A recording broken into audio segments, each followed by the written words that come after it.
All right, ladies and gentlemen, we are live. Hello and welcome. It is time for the main event. It is time for Division 1, and we are here at Circuit of the Americas. It is time for the United States Grand Prix. Hello and welcome, ladies and gentlemen. Thank you so much for joining in. My name is Fallen Monkeys, back here in the commentator's booth to take you through the action. Joined once again by Jamie93 here in the booth as well. So Jamie, as I always do, how you doing today? Excited for the racing action we have in store for us here? Yes, I am now. I'm going to be here every single weekend as a co-commentator with you, so yep, I'm looking forward to it, and let's see what happens, because this track is very, very good indeed with overtaking, especially in that middle sector, because as soon as you come out of turn 11, you've got that long straight down to turn 12, and those sequence of corners, slow speed corners, which is quite difficult, can be difficult on traction, and you can be side by side with each other all the way down to like turn 14, where we've seen plenty of cars have done so in real life as well. So I'm actually looking forward to it, like we've seen in 2018 where Sebastian Vettel and Daniel Ricciardo hit each other and Seb spun, unfortunately, but that's the place we're going to see many battles today, and I can't wait for it. We've got that triple right hand that can be quite difficult with the tyre temperature as well. With this track, I've not raced on it or commentated for like over a year now, because I remember people used to struggle with tyres temperature, like they used to be over the cliff a lot, especially these soft tyres that we're in now. So I'm not sure if that's the case this year, whether they've fixed it or not, but if it's the same, then I expect people to struggle with tyre temperatures during the race with heavy fuel as well. Yeah, I mean, we can look at strategy in just a moment, but you're asking me about it. I'll jump on board with, Schiaparelli, if you want to take us through a lap here, as he's just crossing the line now, heading towards turn 1. Let me find him. Yep, there we go. Then Schiaparelli, who unfortunately crashed out of last week's race, then taking through turn 1, uphill, off camber, third gear. What a brake traction do, which he does do. Take turn 2, and yeah, flat out speed corners through turn 3, turn 4, and turn 5 indeed. Oh, he's got a bit wide, and that's not enough validation, so he managed to get away with that one. And coming to the next corner here, you want to take the curve, you want to bring it to the left hand side to get a really good exit uphill. Now coming up to the next one, just bring it in, nice. And turn 9, turn 10 this is, loads of corners are set to 1 indeed. And coming to turn 11, brake after the 100 metre board. Late apex for this corner, bring up to third gear to brake traction, a little bit of a oversteer there for Schiaparelli, gets on the main straight with DRS wide open, onto the next stretch then. I can see on the map there's cars everywhere, they're all out on the track, and now he's coming down into turn 12, use all the track, break the 100 metre board, take a lot of curve on the entry, locks up slightly but that won't affect him too much, use the next curve, bring it to the left hand side, bring it down to third gear, second gear for extra rotation, double shift to fourth gear to brake traction. It's very crucial to brake traction, because if you don't, you're screwed. Coming up to this one, you want to take a really tight, want to go wide to take a tight entrance through there. Triple right-hander, turn 16, 17 and 18. Want to take your tightest through there and just flick it in at the black box there. Fifth gear, right the curb, use all the track on the exit, but not too much because of the validations. Come to the last corner here, kiss the apex, get back up to speed, get on the traction, get on the throttle, 30.9, and Car Mentalist is already retired to the first sector. He's crashed at the exit of turn 10, I believe. I can see the full map, so he's already out of the session, unfortunately. Car Mentalist, the AlphaTauri there. Not quite sure what happened, but his teammate's got up in second place, a whole second off, so yeah, I think this track is quite difficult, because I've already seen a lot of mistakes with Schiaparelli already, especially in that first sector, so there's a lot of time to be found and to be gained for Schiaparelli, but we've got tyres coming in now.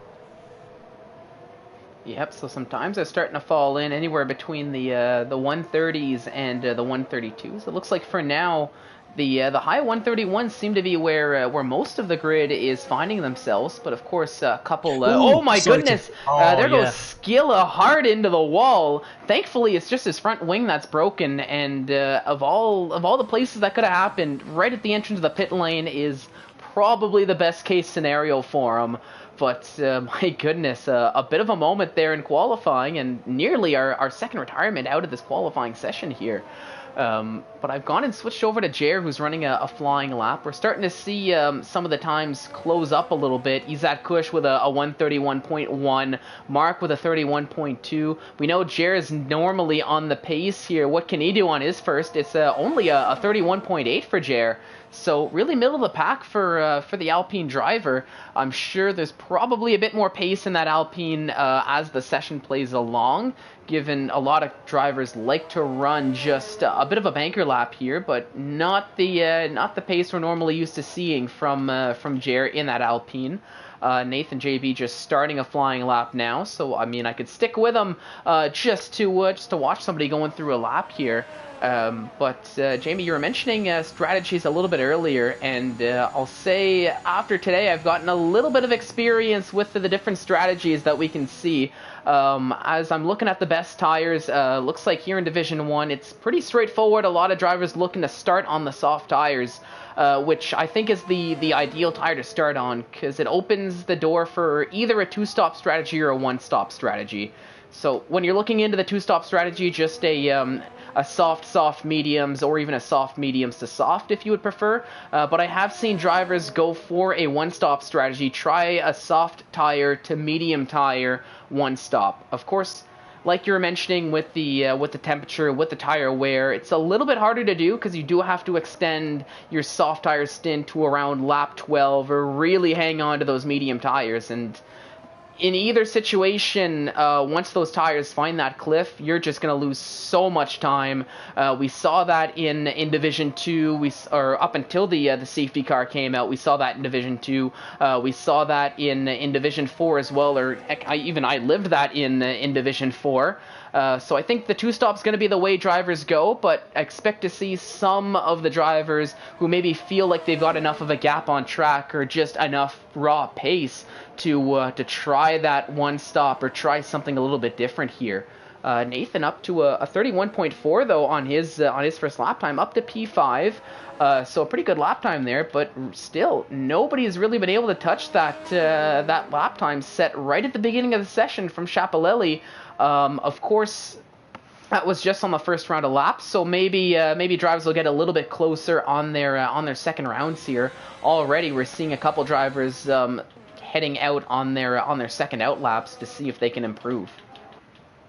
Yeah, but Diva got Silla coming around the final corner to start his first flying lap, well, second flying lap in the Estebarte, where he crashed at the penultimate corner, so hopefully he doesn't do that again. It kind of reminded me of Danny Fiat. Do you remember in 2015 where both Red Bulls were leading the race in the early part of, he misses turn 1, but he goes a bit deep, but it's alright for the moment. But do you remember Danny Kvyat dropping it through the penultimate corner and out the race? Kind of like that.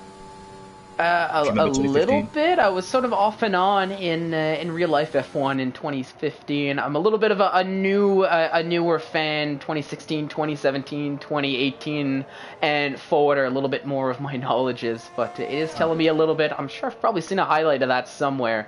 I just can't put it in my head right now, unfortunately. That's fair enough, mate. No worries. It was like rain at the start.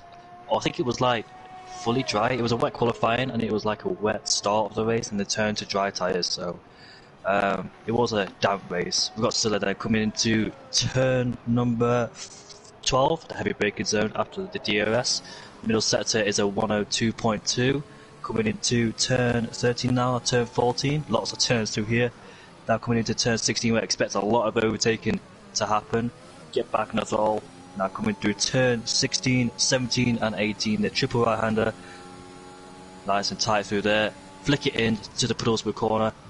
Oh, we're a bit hesitant coming into turn 19. Now coming into turn 20 there for Silla. So he has been a little bit hesitant on this lap, and it's a 32.2 P13 for the Aston Martin driver. So there's a lot of times to be found on that lap. He's not really comfortable or confident on his second flying lap. Probably a bit nervous there after his first excursion on the track.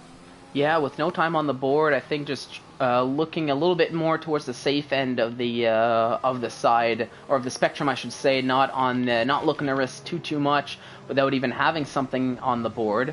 But I'm sure with one more lap time to go, or with one more lap at the very least in him, looking at the time, he should be able to improve on that, we would hope. But I'm looking, and I do see the clouds are starting to creep in a little bit more and more. Of course, we don't get much. Sorry? I have noticed that. I think I went up with somebody a few minutes ago. Just looked up at the clouds. I'm not sure if it's just maybe rain coming in later towards the race. We're not quite sure. Everybody is on the soft compound tyres, you expect. Yeah, Chapelele went back in the pit lane. He wasn't happy. He invalidated his lap time. So did Mark in a P3. It's a good time for Mark, actually, there in the Alpine. Yeah, but he's had push as well in P2, had an invalidated lap. Yeah, Wouter has his going, but he's still in early stages, just coming through the S's in Sector 1, so we'll see what he can do. But purple in Sector 1, so it's looking to be a good start, about a tenth of a second quicker than his best lap time. So I'll stick with the Ferrari just to see what his lap times are going to look like in at the end of Sector 2, maybe get a bit more of a better idea of whether it's going to compete or not with the top times here. On the long straight now, DRS wide open. I expect a lot of DRS trades to happen through here. Using all the track, now coming into the heavy brake instead of turn 12 brake, the 100-meter board. Use a lot of curbing on the entrance. Good exit from him, now bring it to the left hand side. Down to second gear, the double short shift, he stays in third. So people go in second for the extra rotation. Now coming into turn 16 here, wide entrance to get a really good exit, just slingshot yourself out that corner. Now the triple right-hander here, keep it nice and tight, which he doesn't really do so. Now coming into turn 19 here, just flick it in. And yeah, carry a lot of speed through there. Really crucial not to invalidate. Coming through the final corner now. Same with this corner here. And it's a 31.0, so he's actually second place, just behind Chapelin. That's a good lap time there from Wouter. Yeah, very good lap time there from him, and you saw on the screen really pushing these track limits to the extremes. I know there was a few portions, especially in Sector 3 that I was watching through the final few corners, where I thought that lap was just going to be over and done with.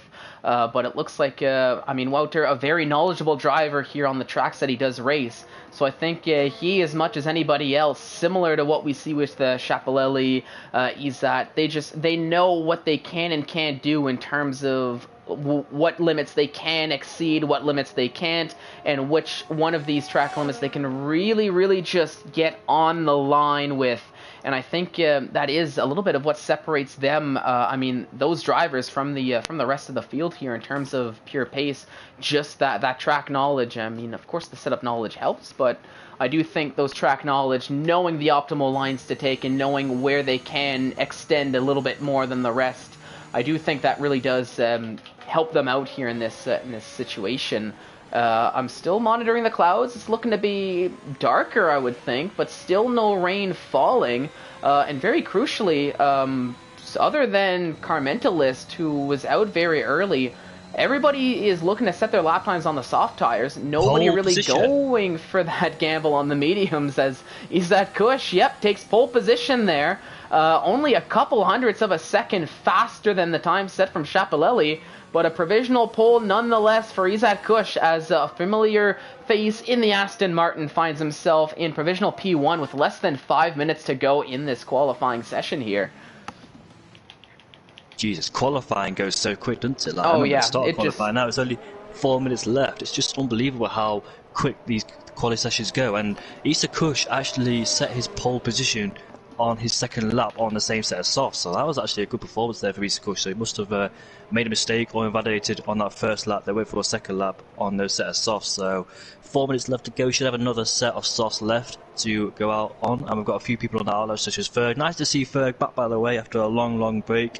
He's back, so let's see what he can do. He's currently 12th place with a 31.8. Bearing in mind he hasn't had a lot of time on the game, so once he gets familiar with these cars and knows what his pace is, we can see him further up if he does stay, because I think, is he a reserve driver or is he trying to commit to a full-time driver, do you think? I thought he was committing to full-time, but I might be getting my notes mixed up from last season. I'd have to take a look. But I mean, it is good to see him back in the car, like you mentioned here in that Alfa Romeo, as he's just getting he's just finishing up his out lap, starting a flying lap now. Gonna try to quickly pull it up on the here, possibly in the standings if I can go ahead and find it. Excuse me. Okay. So I think for now he is reserving, possibly, but there could very much be a possibility of him getting that full seat if he so chooses to take it. I just haven't gotten any notice of it just yet from my end. A nice sector one there from Ferg. No obvious mistakes I could see as he makes his way now down towards turn 11. So I don't know if you watch MotoGP, but this is quite a dangerous track because there's a lot of bumps, especially around this track. I think you expected to see that in F1, but obviously the cars could handle it better than the bikes, so we might not see MotoGP on the calendar next year for bikes. Ferg makes his way down into turn 12. Let's see how he takes it. Locks up slightly, takes a lot of care with the entry. Nice exit there from Ferg. Bring it over to the left hand side. Half a second up on his personal best. Where should that put him? Like 6th place or something? If he can find more time in that last sector. Yeah, at the very least, right around P6, P7. But we'll see how Sector 3 can go for him, because it's a bit of a, especially that triple apex corner in the final two. Without even counting those two very hard, let's see, the right-hander and the left-hander. I mean, Sector 3 is really just a make-or-break time, is I guess where I'm trying to go with that. Worked out well for Ferg, though. Half a second faster, and that's a 31.3. Nearly had that prediction right on the money, but it's a P7 for Ferg, just missing out on that P6 by a couple hundredths of a second. Still being occupied by JR for the time being, but we'll see with a minute and a half to go in this short qualifying session. We're seeing the track very busy. Lots of drivers just getting their final flying lap set up and ready to go. I'm seeing a Chapelelli just coming through turn 1, so I'm going to stick with him for a little bit as he's running a flyer. Now I'm not too sure, Jamie, if you've got somebody else on your view that you're tracking coming through the laps, but I want to see if Chapelelli through Sector 1 only a couple thousandths of a second faster, and looking on his lines just entering Sector 2, it almost looked like he had a bit of a half moment decision of whether or not he wanted to keep with the lap or whether or not he wanted to abandon the lap and go for one more. And I think that hesitation might not have been the best call for him, especially here with 40 seconds to go, because time is running out. If he wants to get that pole position, he's going to have to hurry it up to get around, and I think that's part of the decision maybe that he took to continue the lap. He's actually 0.2 of a second faster, so he's looking to be on pace to maybe snag that provisional pole if he can keep it up through Sector 3 here. Yeah, he's got to, because you can see the fuel light at the bottom of the screen, so he can't go for another lap, otherwise we'll run out of fuel. I was on board with Calvin when you speak about Chapelelli. I switched to Chapelelli. Oh no, he's invalidated it. He's only got about, how much time has he got on the board left? 50% EOS, I can't see because there's yellow flags, but is he going to go for another lap time? I think he is, by the way he's going for it. He's got enough time. I was on board with Calvin. He's invalidated again. So it's his second lap time on the same set of softs, and he's invalidated it again. So that's it for Calvin. He'll start P5 or downwards. Mark, he's a 1/10, almost 2/10 up in the middle sector. He's coming around the triple right-hander now, coming through turn 19. Let's see what lap time he can set. Will it be an improvement? Will he get on the front row with Chapelelli, or is a Kush coming around the final corner now? Let's see what lap time this is going to be from the Williams driver. It's going to be P1. Oh, 30.9. I didn't expect Look at that. That's good. So wow. I think we're talking over each other to say the same thing. Just great lap from Mark, and Chapelelli, that's it for him. He's out of this qualifying session, so his challenge for pole position is all but done with, as he said, enough is enough. Wouter coming around the final corner now. Does he have what it takes? It's going to be close here. Towards the line he goes. It's a 1:30.8, and he snags provisional pole position. But of course, yep, he's at Kush left as he's coming through Sector 3. Calvin, as we saw with the invalidation, that's going to be the end of his qualifying session. And the only one I can see that might also be able to challenge, not anymore, was Manja Viking. But unfortunately, he dives into the pits. He was not going to improve. But here we go. Around the final corner comes the Aston Martin.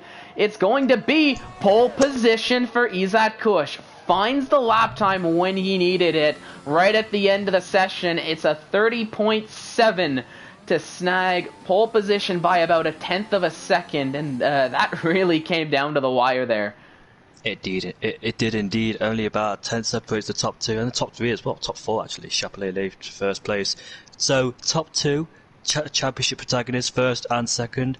The gap that separates them is 37 points between Isha, Kush and Walter, and Isha is ahead of his championship rival Walter, so see what happens in the race between those two. Car Mentalist, though, he's third in the championship, but sadly he's down in P20. He has to fight his way back. Hopefully he's got the race pace to claw his way back to the field and see what he can regain. His nearest rival is Silla in P4, and Silla's down in 12th place, so only 8 places away. Yeah, interesting qualifying. Yep, it is a very interesting qualifying, but I'll be honest here. I can't count Scylla out even down in P12, and even Carmental is down in P20. They're two drivers that I seem to every week I want to bring them up as sort of sleeper picks. Just they fall under the radar for so long, and then we hit the final lap, and all of a sudden they find themselves in a top 5. So you know what? They fooled me enough. I expect a good race from both of them here today at in Circuit of the Americas. Me too. Safety If car I'm play because very easy to cause safety car around here, especially Oh the yeah. final 2 corners. Very easy to lose a grip as well. Another one, it's not really a place safety car really comes out. It's slow speed corners like the sector 3, but it's easy to lose traction there and spin the wheels, so you gotta be careful not to do that as well. I'm just gonna nip off to the toilet before the race starts. All right. Now, of course, my danger zones in the process, of course, being the S's, especially in lap 1, going through the S sections with all 20 cars bunched up together, that could be a very dangerous spot just as drivers are fighting for positions. Of course, my other dangerous spot is I'll be honest, the exit of the final corner. I've seen it time and time again, just drivers getting a little bit too quickly on the power, a little bit too anxious to get moving down the start-finish straight, and more often than not, that wall is a lot closer than you might think on the right-hand side when you're riding on board, with that wall separating the pit lane and the actual road itself, and that could be a bit of a danger zone for a lot of drivers here. But starting on their outlap, or not their outlaps, but the formation lap here. Let's get the tire choice up. Of course, the top 10. Isaac Kush starting from pole. Wouter in second. Mark in third. Chapelelli in fourth. Calvin rounding out the top 5. Jer Ferg, Manja Viking, Nathan JB, and Mr. BT 2004. The top 10 all starting on the soft tires, given that is the tire they set their quickest lap times on. And they are very much set for possibly a 2-stop, but maybe a 1-stop if they want to extend them. Of course, best of the rest, P11, Eklund in 11th, the lead AlphaTauri driver, starting on the soft tires here with his free choice of tires. Then you've got Skilla and Jamian, who are both on the medium tires in 12th and 13th. Wagner in 14th on the soft tires. Then from 15th all the way down to 20th, that's AJ Wuhan, Feral Fury, Old School 3000, XL Tin Can, Rotation, and Carmentalist, all choosing to start the race on the medium tires, go a little bit longer, and put on either 1 or 2 sets of soft tires at the end of the race, assuming all goes well, all goes smooth sailing here. And that is a heavy ask for here in Coda to get smooth sailing and not expect at least one safety car out on track here. Just from what we've seen historically, and so far what I've seen today here in the races we've already had. Yeah, looking at the tyre strategies, I'm surprised about Eklund going on the softs there, and also Wagner down at P14. I expect him to go to the medium tyres, be further down the field, but I expect him to get a few positions off the start. If that's the case, then.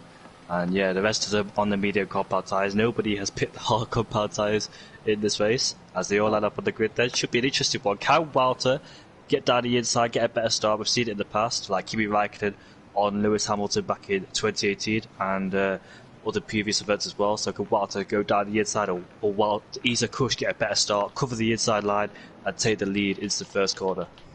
Yep, we'll find out in just a moment here. Just gotta wait for the drivers to take their spots on the grid. AJ Wuhan fell behind just a little bit, getting some heat in his tires. But I think now we've got it set up. I'm seeing 20 cars on the grid. Here we go. It's 28 laps, up to 4 lights, 5 red lights.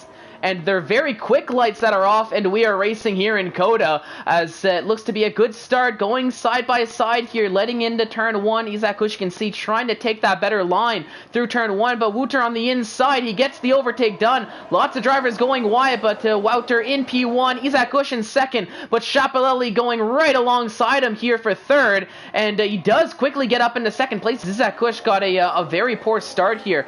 Calvin getting ahead of Jer further down for P5 and P6 as they're battling it out. Manja Viking getting ahead of Ferg. Calvin and Jer still going side by side as they're still battling for position here, as we've all made it through Sector 1 relatively safely here. Except one. But Sorry, what was that? Oh, that looks to be rotation that had a bit of a moment in Sector 1, right at the end of, or start of Sector 2, I should say, that brought out a yellow flag. Here comes Ferg now alongside, side by side with the Mercedes of Manja Viking, and it looks like Ferg will get the overtake done with the help of Slipstream here. It looks like you caught something that I might have missed driving on board with Ferg, though. What'd you see? When Ferg went down the inside, Major King lost 2 positions to Mr. BT because Mr. BT and Nathan were side by side on the straight, and they both got him cleanly as well. So Nathan and Mr. BT actually gained 1 position despite fighting each other from Major King. So Major King has lost 3 positions on that straight. So sadly for him, he's down in P10, which he doesn't want to. So I can't even get my words out. It's okay. Does not want to be. It's okay. I mean, it happens to the best of us there. I know it happens to myself more often than I'd like to admit. I'm seeing Old School lost out on what looked to be 2 positions there fairly quickly, as he's down in 19th. Let's quickly take a look at that, as he's in a battle with XL Tin Can, and somebody really outbroke themselves there. It looks to be one of the Haas cars, as they're really having an overtake battle here for the wooden spoon. But still, I want to switch over back to the leaders and tune in on them. Wouter's still hanging on to that lead here, and it's a dangerous spot if you're trying to chase after him. But, I mean, for those who are trying to chase after them, you might be happy to know that it's Chapalelli of everybody who is in P2, and we know that he can keep pace with even the best of them here. So, Wouter is going to try to build a gap, but he's going to have his work cut out for him here with the likes of Chapalelli and Izat Kush, who's still remaining in 3rd, recovering after that not so great start.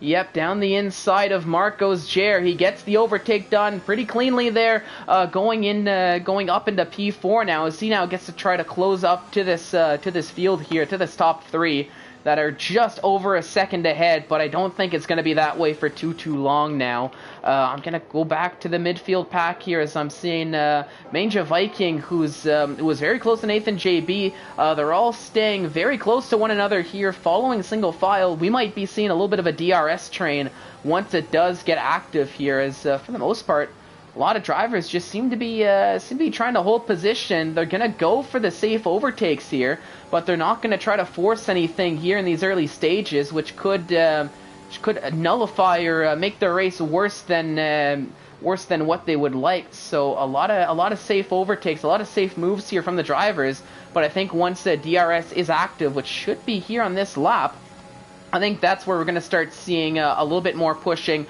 a little bit more overtakes, especially down that long straight between turn 11 and turn 12, like you were mentioning earlier on in qualifying, Jamie.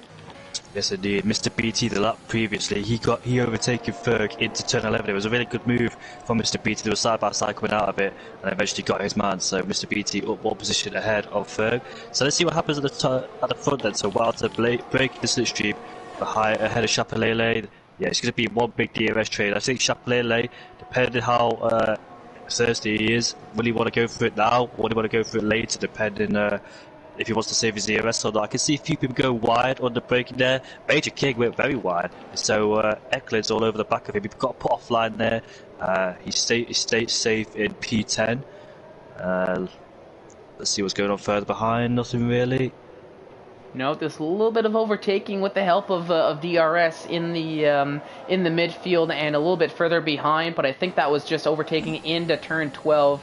I'm sure we'll see a bunch more of those types of overtakes over the course of this Grand Prix. But Nathan JB did get ahead of Manja Viking in said overtake in turn 12. Chapalele actually got ahead of Wouter as they went alongside into turn 1. But Chapalele got the inside line, got the overtake done, but oh no, a big moment from Chapalele as he goes for a half spin, keeps the car safe, keeps the car in track, but facing the wrong way and having to watch this line of 19 cars go by him, and you know that he must be kicking himself for that mistake, having just got the overtake done to take the lead of the race, and just like that, watching it slip out from under him due to a little bit of a mistake, just losing the back end ever so slightly on the exit of what I can only say was turn 2 there. Eric, mate, listen, 3 races in a row. And here comes Isa Kush now on Walter, so he takes the lead of the race. So 3 different drivers have led this race. Further behind, we see Calvin in board with a battle with Mark. He's taking 4th place ahead of Mark. Eklund's got ahead of Nathan, so we've seen a few overtakes happening down the straight. So Chapelaine decided to go very early into turn 1, and I didn't see it, but you said he lost traction coming out there. Something must have happened because it's further down the road than turn 1. So Eric, three races in a row, Chapelaine has crashed.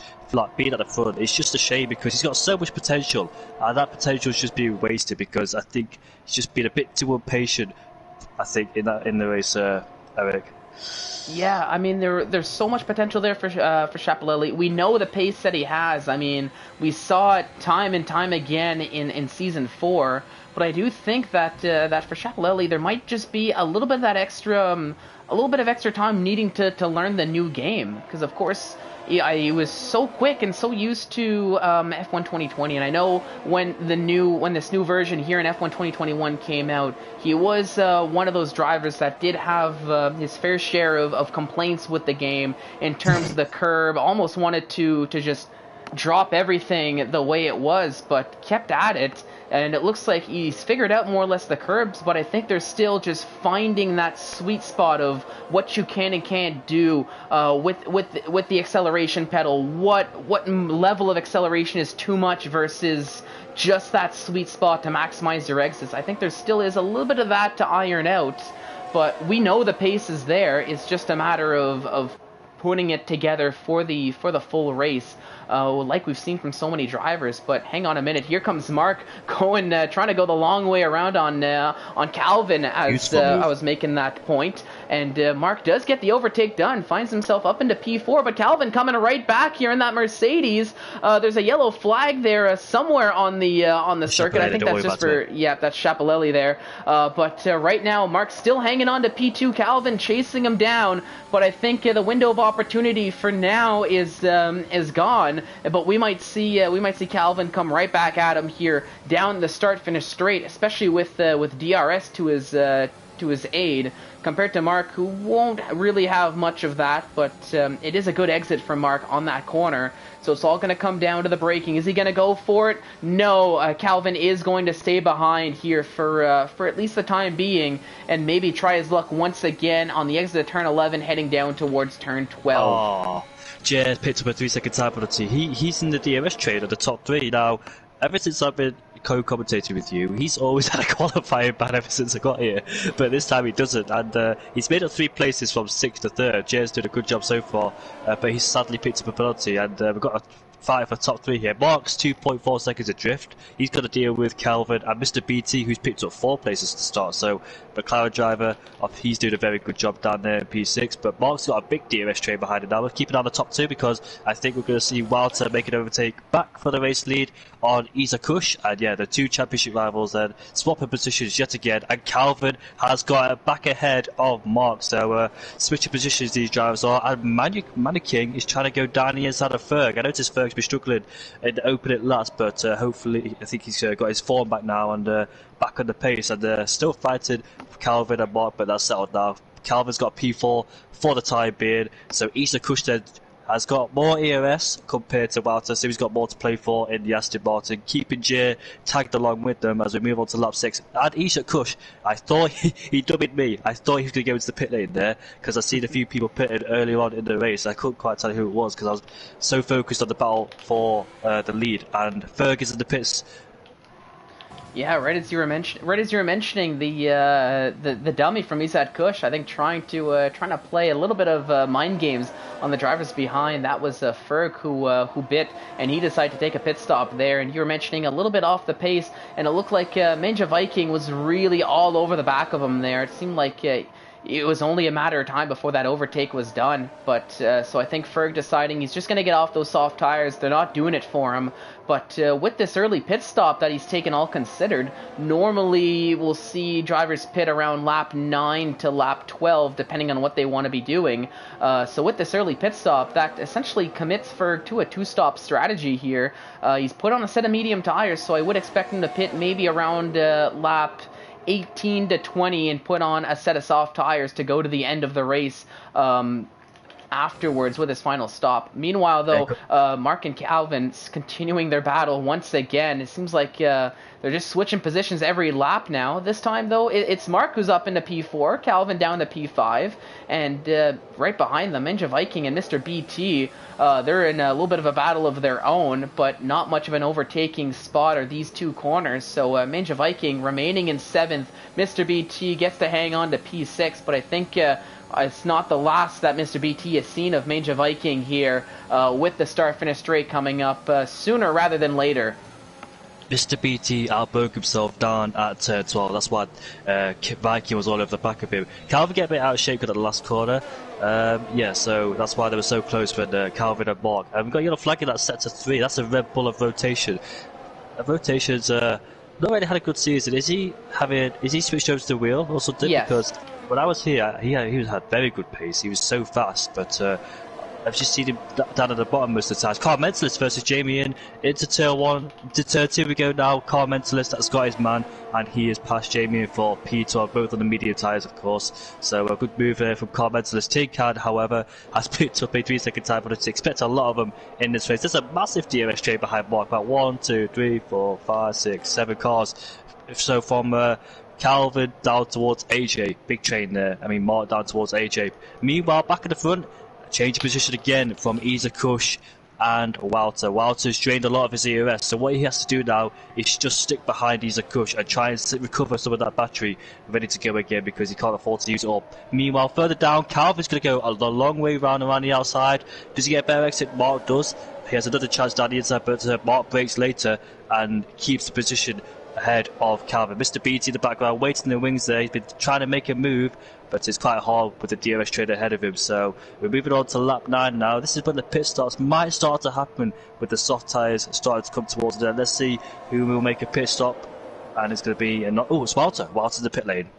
Yeah, and I think especially with this this midfield pack with the train, you actually just saw that looked to be that was Mark who dove into the pits. I was expecting a couple more drivers here in that I'll call it the midfield train that you were mentioning between Calvin, Mark, and just continuing all the way down there. I was expecting a few more drivers to take a pit stop, maybe try an undercut, try something, because it seems like staying in this train, yes, it helps with the DRS, but that dirty air through a lot of these slow speed corners, we're not seeing movement like I thought I would, with drivers really working their way up the field. They're just kind of stuck here, battling with whoever's in front, whoever's behind, and just with the DRS train, it's nullifying DRS. But I think maybe at the end of this lap, we might see most of this drivers here in the top 7 complete their pit stops, since that's normally tends to be where the window is. But maybe some of the leaders, the likes of Izak Kush, the likes of Jer,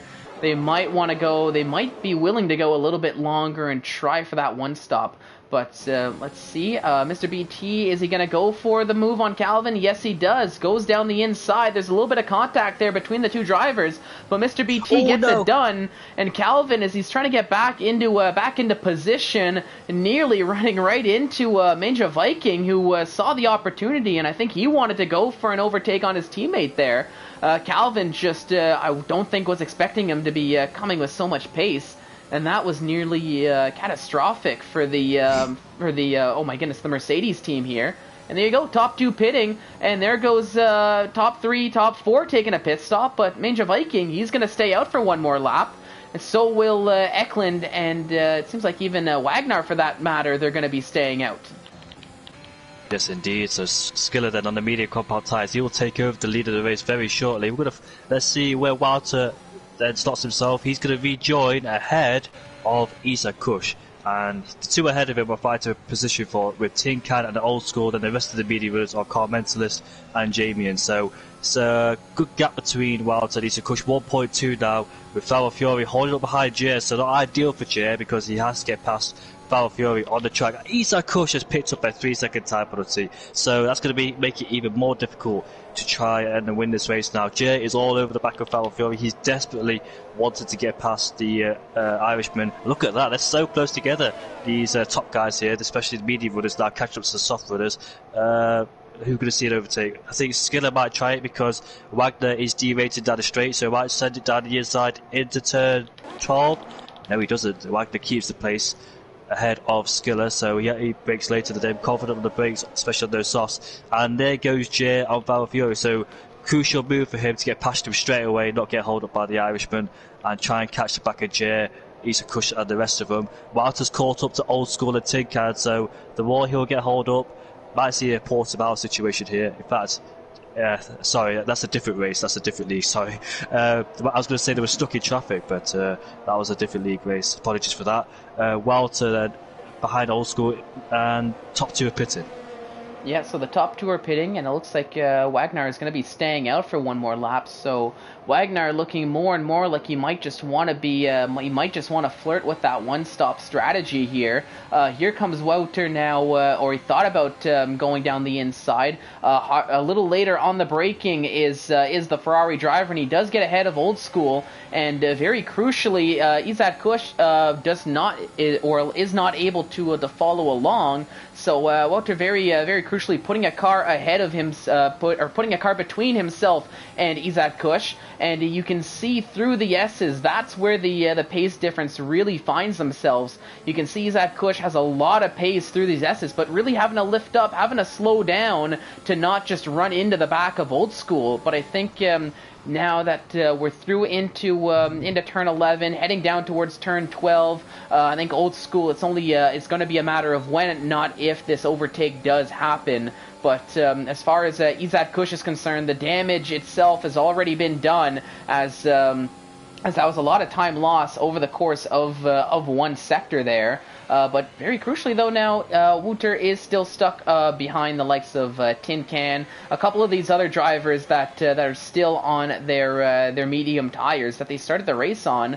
But of course, they will be looking to go a little bit longer than the rest. I don't think they're going to be pitting at the end of this lap, so it is truly going to be an on-track overtake. But with all that, Jared did get ahead, but now Jared's got to get ahead of Old School Cool as well, just to keep up with this battle for the I guess the net lead. There goes Wagner into the pits, so it's going to promote Carmentalist Jamian up to P3, P4, Excel up to P5, and of course there are the leaders now that are still trying to chase up, regain their positions they've lost, and they've already done a very good job of catching up to this group of cars that are on those medium tires. But of course, they got to get the overtake done, and I think they're losing a lot of time stuck in this dirty air coming through Sector 1 and these S sections here with the drivers on much older tires ahead of them here.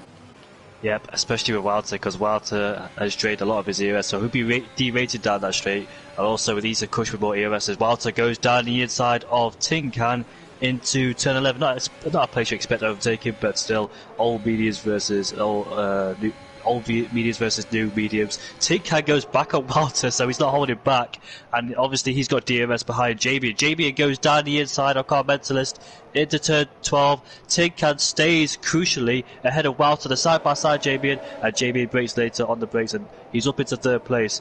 Walter then trying to get past, obviously with the fresher tyres, he desperately needs to try to get past, goes down the inside. Does he make the... It's still side-by-side, put out the corner.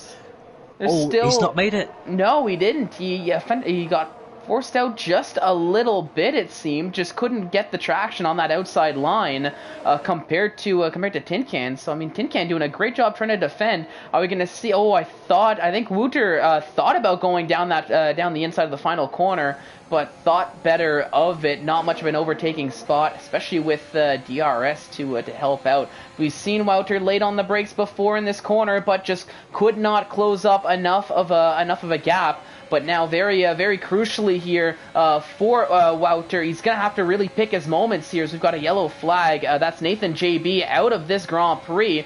I'm not too sure what happened there, and that is going to bring out a safety car. So give me a moment.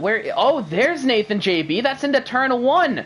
And a weird spot into turn 1. That's going up the hill going into turn 1.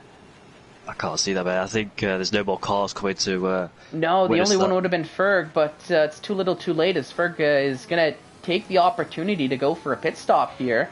I'll be honest, I really don't know what happened to Nathan JB there. it could have. The only thing I can think of was maybe if he was in a battle with another driver and if there was contact, then that could have been the case. But I don't know. He was like close to Valfiore, Mr. BT, and Viking, so that could have been that. Maybe old mediums versus new mediums being a bit too aggressive, get their elbows out. Could have been that. But crucially for Walter, he didn't get past Tin Can. Tin Can got his elbows out and fought back, and that's cost him dearly because it brought Isa Kush right behind him. But the safety cars came out now. I wonder what strategies everybody go for. Will Walter decide to come to the pit again? Why would he? He's got track position, but Silla. Into the pits he goes, can't go on can he go on the softs? Will they make it? Oh, I don't think so. No, I don't think the softs will. And I think for those who started on the medium tires, I think this was quite possibly the worst case safety for them.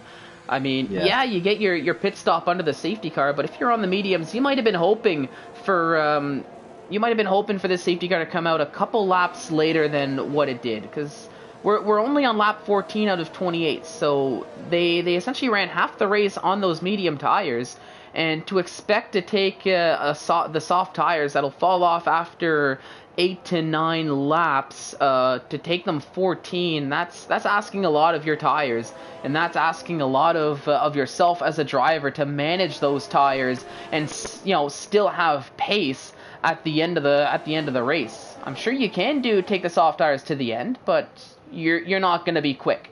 I'll tell you that much. You're just going to be driving a shopping cart by the end of this race on those 14 lap old softs. So I tried it before. It's not good. It's no. You'd be quick very early on, but when it comes to like lap 24, 25, that's when it starts to like drop off dramatically. So you got to watch out for that. So I think another safety car will benefit them, but they'll be very quick. So Silla, AJ, car mentalist, Tin Can, Old School, and Valfiore are on the softs. Jamie has got on the brand new hard compound tyres. So he might get swamped by the field behind him, being on those softer tyres, but it'll come back into play for him towards the end of the race. He's got to keep it at DRS trade so he don't drift off too far, so they can reduce that deficit.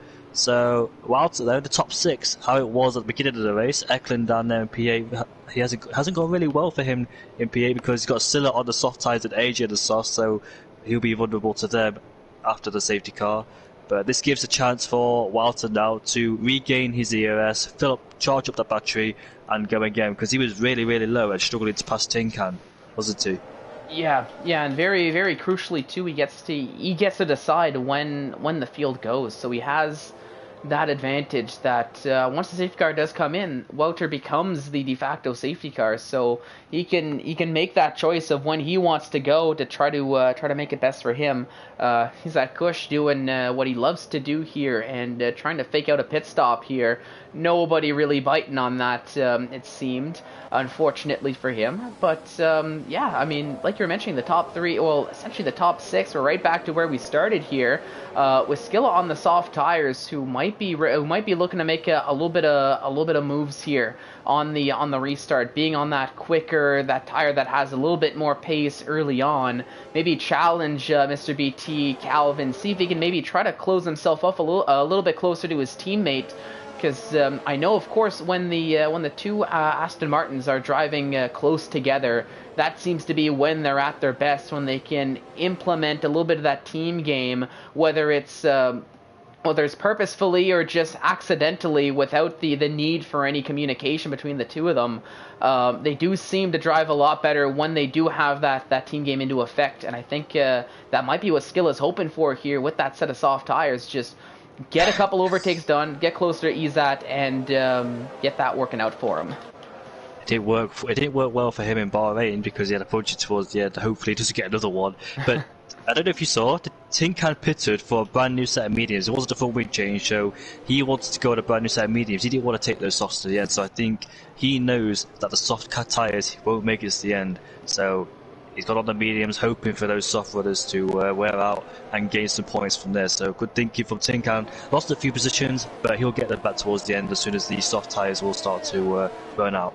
if that was a second stop under the safety car, I mean, yeah, you lost out on a lot of time here, but he can essentially now go back to his regularly scheduled one stop in a way, and this was his one stop, so he can essentially do a medium to medium strategy because he did run that one lap on the soft, so technically he did put on the 2 tire compounds, so good thinking there. you know, not a bad call from him, but of course being down in 17th, that's a lot of overtaking he's going to have to do to bring himself back up to where he was previously. But we'll see how Tin Can handle that, especially since the safety car is coming in here at the end of this lap. So we're gonna be going back to green flag racing to start lap 16 out of 28, and this race start slowly but surely coming to his finale here, coming to his close. But still tons of racing to go here with still 12, 13 more laps. But around the final corner goes Wouter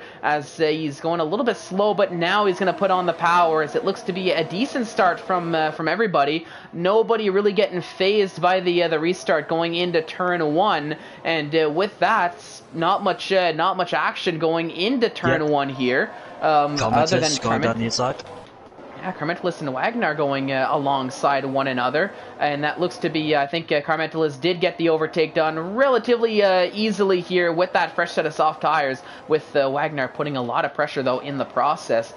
Calvin, though, chasing down Mark, still a little bit close. Skillet trying to get a move on, but I think, I'm not sure if he's struggling for heat or not, but just can't quite seem to find that oomph in those tires that I might have been expecting from the restart with everybody else on the mediums ahead of him.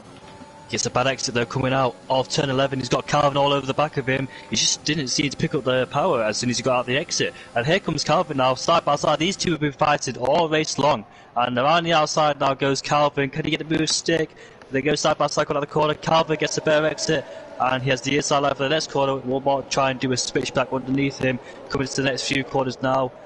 And Magnus picked up a 3-second time penalty. Moore does not go down the inside, so he's lost a place to Calvin. And Silla and Mr. BT are fighting side by side. Are coming to the triple right-hander. Silla will have more grip around the outside, though. Will put a lot of temperature going in those tyres. But look at that. Goes for a switchback move, but obviously can't make him overtake here. It's too difficult. Try and set him up into turn 1 if you can do. You're going to wait for DRS for the next 2 laps to open, so we can try and make more inroads. Mr. BT then under massive pressure from Silla right behind him. Silla using a lot of EOS as well. Side by side now as we make our way down into turn 1. We should get this move done. And behind us, AJ's making a move on Eklund. They're still side by side into turn 1. Mr. BT and Silla. Silla should get a better exit with those soft tyres. AJ and Eklund side by side. AJ's got ahead of Eklund, so the soft runners are making moves. Yep, so we're starting to see the pace with the soft tire runners.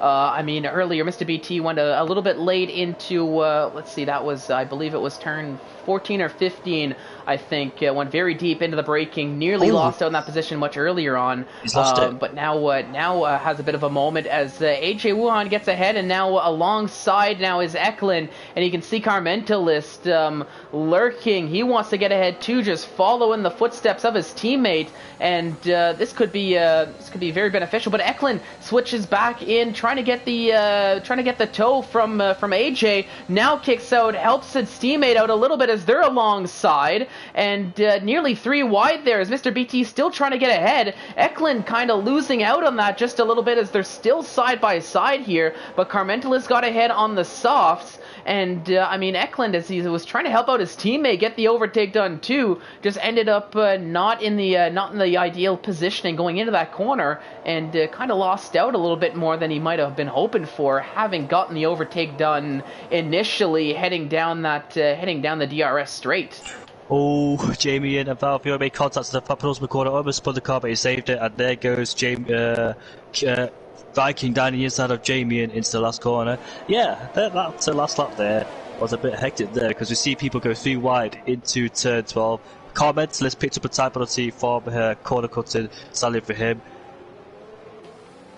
Yep, and there And when I still saw up into P5 on the softs. Oh, yeah. Oh, look at that. Skill up. Yeah, he is up to P5. I was watching XL just getting an overtake done on Jamie and going into turn 1 as we were talking about him. XL trying to work his way up the field after taking those 2 pit stops under the safety car. Now, Skilla putting a lot of pressure here on Calvin. Those soft tires really working wonders for him, and he's gonna have to get these overtakes done quickly, especially on Calvin. He's gonna have DRS to help him out, and look at the pace difference. This is going to be very quick, very easy overtake. And yes, Isaac Kush does get ahead of Wouter to take the lead of the race, and you can see in the distance Gier right on the back of Wouter as well, as these three are really going to be going at each other. But now Skilla, he gets ahead, he's up into P4. Mark and AJ Wuhan going essentially side by side here. They're having a battle through in sector 3. Mark nearly losing the back end on the exit, and that was all AJ needed to complete that overtake, taking the outside line the long way around, just better traction on the exit of the corner with those fresher tires, and up into P6 now is AJ. But these top 3, they're really going to be battling it out now, I think, for the next 9 laps.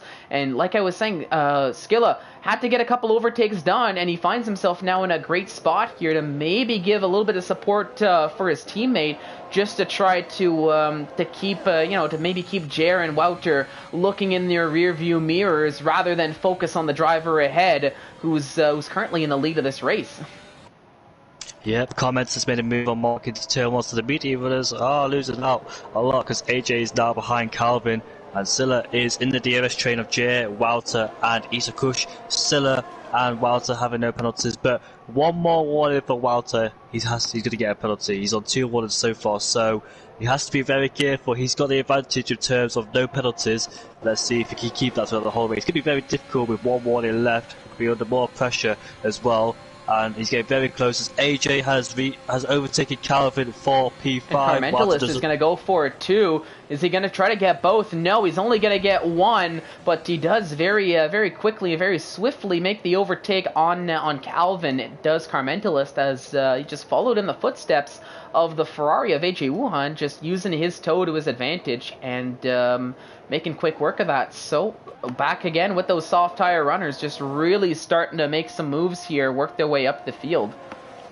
I just love this track, the way it flows, the way it's designed. I just absolutely loved it because you can just fight all the way in sector 2 to sector 3 at turn 16. So I hate driving it, but I love racing it. I hate driving it, but I love watching it. Oh yeah, and it's like you meant, like, because the fight starts down the DRS straight, and then you can go side by side for essentially that full half a lap from turn 11 all the way down to turn 1.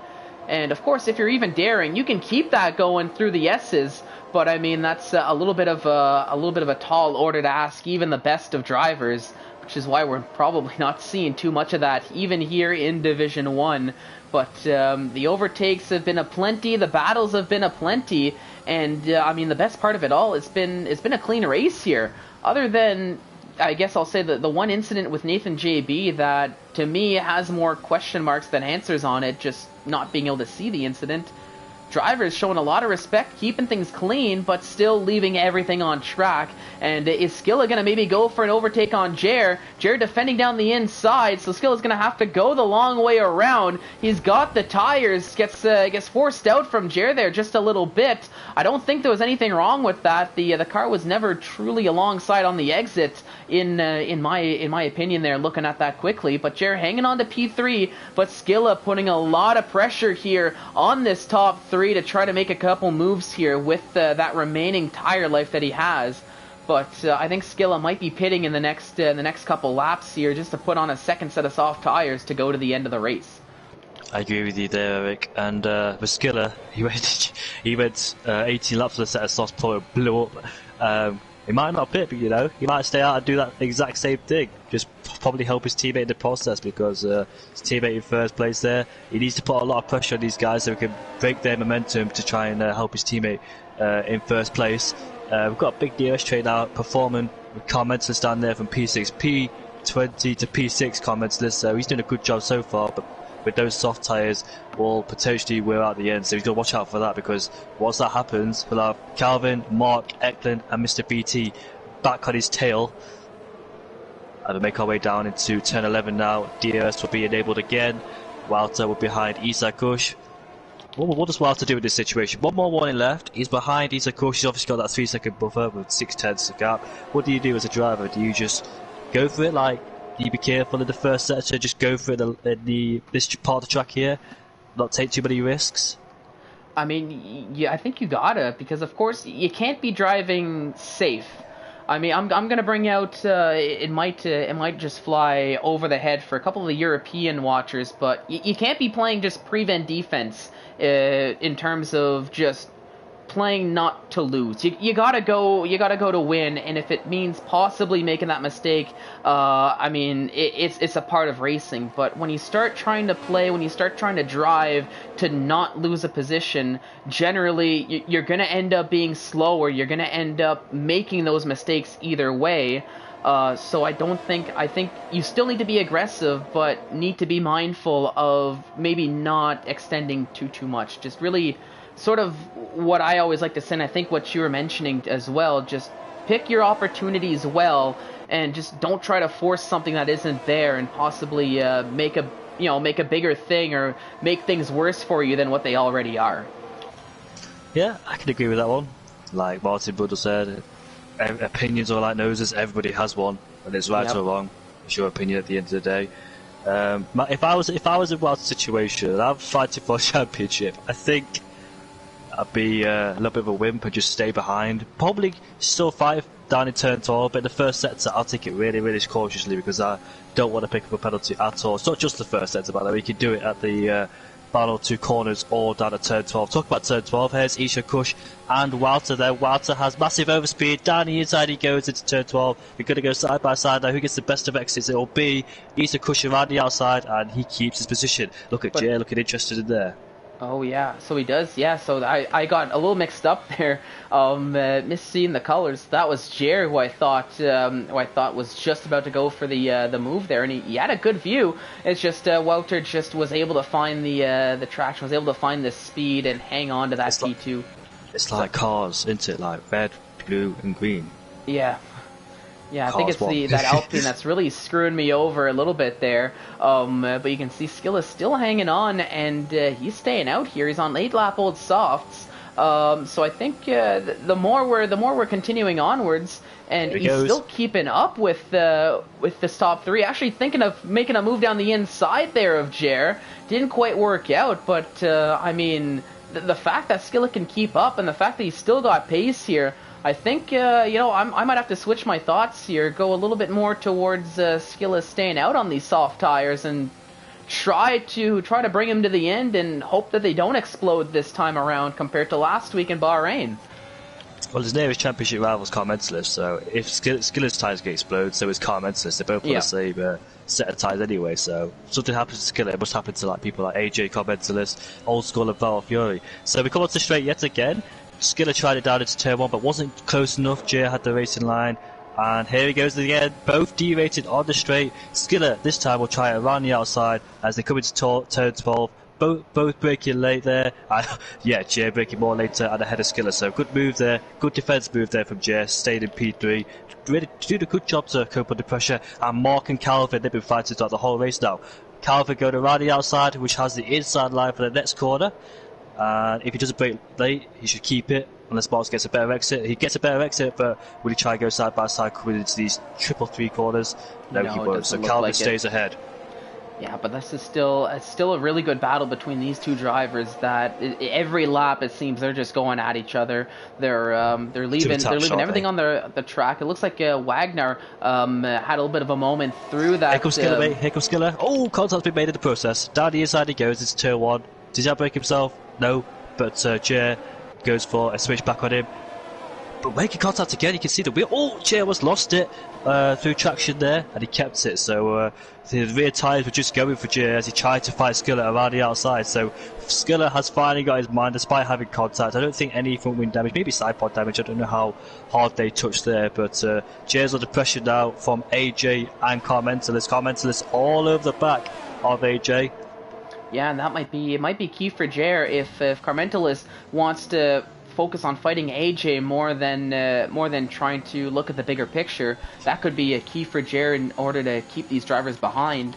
XL and Feral Fury are having a little bit of a drag race as they're heading down the DRS straights.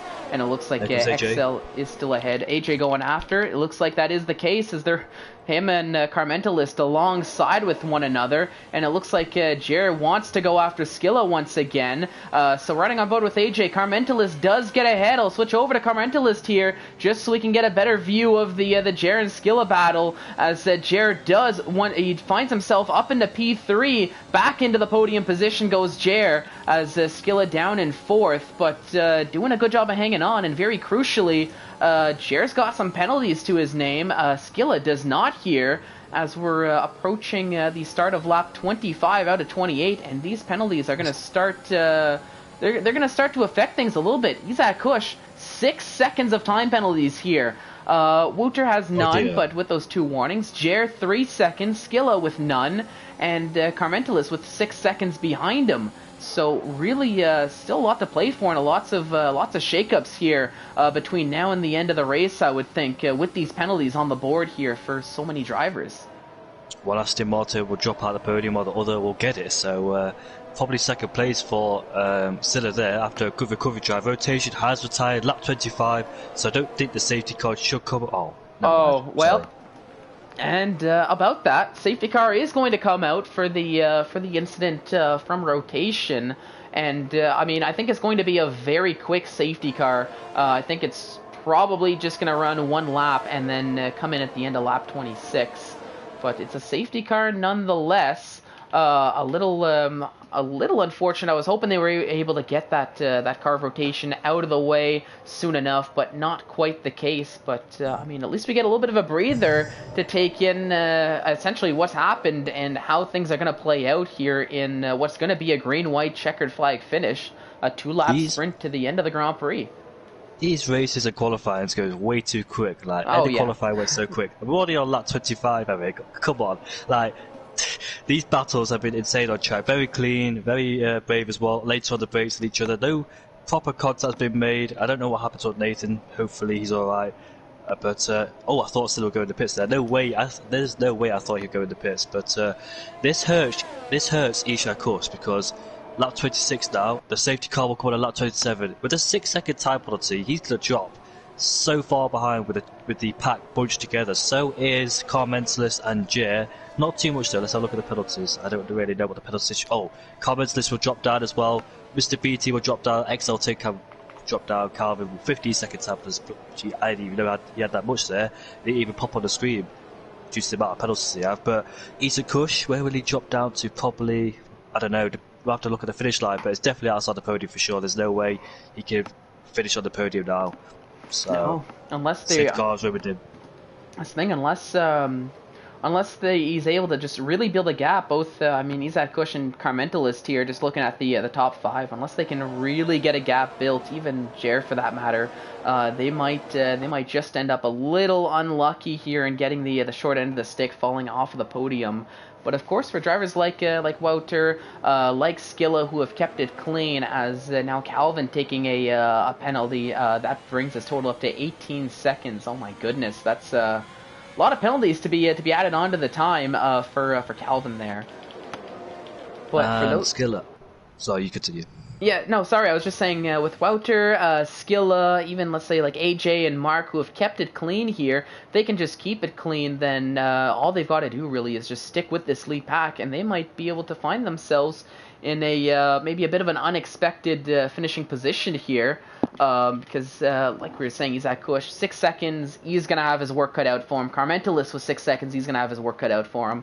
I mean, even Jer with 3 seconds, with 2 laps to go, he's got to essentially build a 1.5 second gap per lap to nullify that 3 second from the driver behind, and that's a lot easier said than done, especially with the pace that we've seen Skilla have and all these soft tire runners. But safety cars coming in here at the end of this lap, so we will be running back to green flag racing for the final 2 laps. And I'm not going to be that guy. I'm not going to ask for predictions. Let's just, I say we just go back to green and just let the drivers show us what they can do here as they come around the final corner. Isaac Kush leading the way. Here we go. Lap 27 out of 28, the penultimate lap. Jer had a great start compared to Wouter, and he might be able to go for a move here. Thought about it for half a second, but thought better of it going into turn 1. Just did not quite have enough a pace here on the restart. So things remain relatively unchanged for the most part coming through turn 1. A little bit of movement in the back of the field between Wagner and Calvin. But on lap 27 out of 28, Isaac Kush doing a good job pushing those tires, already nearing just passing a full 1 second gap to between himself and Wouter.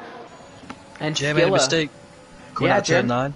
Oh, did he? So that's why Skilla's right up alongside him. He thought about going the long way around, but not really fruitful through that corner there, unfortunately for Skilla. No DRS to help out with, but they did have a little bit of time to regain some battery, regain some ERS. Let's see if it's enough here on lap 27. Not quite for Skilla to get ahead, as Jer still hangs on to P3, but that gap is not helping out. But we've got lots of movement here in the midfield. Oh my goodness! There was 4 wide. It's 4 wide. It's turn 11 or 12. They confused me so much. Here comes Ferg down the inside of Fio, and he spins. Oh no! And there's a spin. That was Ferg that went for a spin. And there goes another one. That's Feral Fury off for a little bit of a spin. But we're still 2 by 2 here, nearly 3 wide in the back of the field between Mainz Viking, Calvin, Wagner. There's a little bit of contact between the Mercedes there as they're coming around the final corners, battling for position. No love lost from the teammates. I mean, I want to keep track of the lead battle, but I can't take my eyes off of this here in the back. Still side by side. In the safety car here, I think Calvin pitted on a brand new set of soft compound tyres. That's why he's down in P13. So I was wondering why he was so far down the order. Both Mercedes then have to pick up some decent points to get inside the top 10, because they were inside the top 10 before the pit stops started happening on the outside. Then they got Jamie Ward and Old School, both Hasses fighting for P11 and P12. Calvin picks up. Yeah, there's no point. I don't know what I'm saying, because Calvin's picked up like 20-second time penalties, so it don't really matter. But last lap then, will Silla make a move on Jay for P3? He doesn't really have to, but he's a racer who'll go for it. So he's not close enough to Jay, and there's no DRS to support either driver. I don't think so. It'll stay like this, really. I don't see any movement going on further behind. Tin Can on Mr. BT, too far behind, so it'll stay like this. But good effort from Isa Kush. Sadly, those penalties became his kryptonite in the race, and that's what's going to drop him down further in the order. So he's got 6 seconds of time penalties as a leader. He'll finish down in P9. Those two down in P9 and P10 have got penalties, so I think it's P9 he'll finish in. The 6 seconds gap between Mr. BT and Isa Kush, so we'll drop down to like P9 unless he can find half a second more on Eklund to finish in P8. But around the final 2 corners, the gap between Isa Kush and Wild is 2.2, so we've actually gained a lot on that last lap. So here he comes in around the final corner. Isa Kush will win again, but sadly not because of those penalties, and Wild will finish in P1, JP2, Skilla P2, AJ P3. Well done to AJ, because I forgot to mention that AJ could have finished in P3 in the safety car period, but I forgot to mention it, so good job. But another Aston mod on the podium, which is Skilla from P12 to P2. Fantastic job for him, no penalties, kept the tyre alive in those soft compound tyres, surprisingly, because I thought those softs would come to an end, but they didn't. So good drive again from Skilla. Fantastic again. It's an unbelievable drive with Skilla. Yeah, I mean, a fantastic drive from Skilla, and like I said after qualifying, I can never count him out of any race, because he finds a way week after week to just pull off drives like this, and once again he finds himself on the podiums, and that late safety car. Sorry, what's that? Ferrari 1-3. Yep, the Ferrari 1-3, and I mean, Wouter, I think we all expected to see the podium. He was running a fantastic race, P2 just outside, but AJ kind of surprised me there a little bit. I didn't realize he was so close to that podium position with the penalties, but worked out really well for him to find himself on that podium. So yeah, Ferrari 1-3 as they get a ton of points here in the constructors. Wouter, well, he gets to extend his lead in the drivers' championship. It's especially considering his main rival here with Isaac Kush all the way down in P7 with those 6 seconds of time penalties. So that really went and bit him here by the end of the at the end of the race with that late safety car. But unfortunately, it is sometimes how the cookie crumbles. But I can't get over that race. That was just such a great race to watch. I mean, I enjoyed it on my end. Jamie, it sounds like you enjoyed it a lot as well. And I do hope everybody at home enjoyed the race equally as much as we did. Yeah, ever since I've been here for like 4 races, it's just been fantastic, just flown by. It's just unbelievable how these races just go by so quickly. Even with safety cars as well, slowing the race down, it just goes so quick. So that's how good the action is here in ISRL. So I appreciate you having me again, and you'll have me again for the next few races as I'm with you for the next ones for sure now. Yep, I mean, happy to have you here in the booth with me. Essentially, I'll say full time due to lack of a better term here right off the spot here. But Jamie, I mean, it's great to have you here in the booth with me, taking us coming together through getting together to take us through the action here. I mean, I'm buying just a tiny little bit of time to see if anybody from Div 1 is going to want to jump in for a podium interview. I'll be honest, though, I don't want to take too long because I've got a little bit of somewhere to be once again here this week afterwards in about 40 minutes, so I'll give it a little bit. But just as we're waiting, Jamie, do you have any final words before we either jump into the interviews or wrap up the stream here today? Not really. Just a good race. Thank you for having me again. Appreciate it, mate. Oh, I mean, happy to have you here. Thank you for joining myself here in the stream. Thank you for your insight here in the booth. It's great to have you on board with us here. But I think I'll probably wrap up the stream here in this case, as I mean, I'm waiting a little bit. Here, I'll just leave it at that. But ladies and gentlemen, thank you so much for tuning into the stream. Thank you so much for watching here today. It was a fantastic race, and I do hope you all enjoyed it as much as I did here, or as much as we did here in the booth. Of course, got to thank the partners: Advanced Sim Racing, IMB Raceware, IFEA, and Jackson Protection Agency. Thank you so much for your support in allowing us to do what we do, and of course, the fans, those of you watching at home, thank you for your support. You guys are why we do what we do. But other than that, of course, Division 1, we're on break next week. It's our second break week, but we should be back afterwards. Let me just pull up the calendar very quickly to take a peek at this. So no, we've actually got 2 weeks of breaks here. So 2 weeks in a row without any races, but fret not, because we're going to be back in Monaco in a couple weeks time, and that's not one you're going to want to miss. November 7th at Circuit de Monaco is going to be the next race. But until then, on behalf of Jamie, myself, and everybody here at ISRL Esports, thank you so much for watching, ladies and gentlemen, and have yourselves a fantastic day.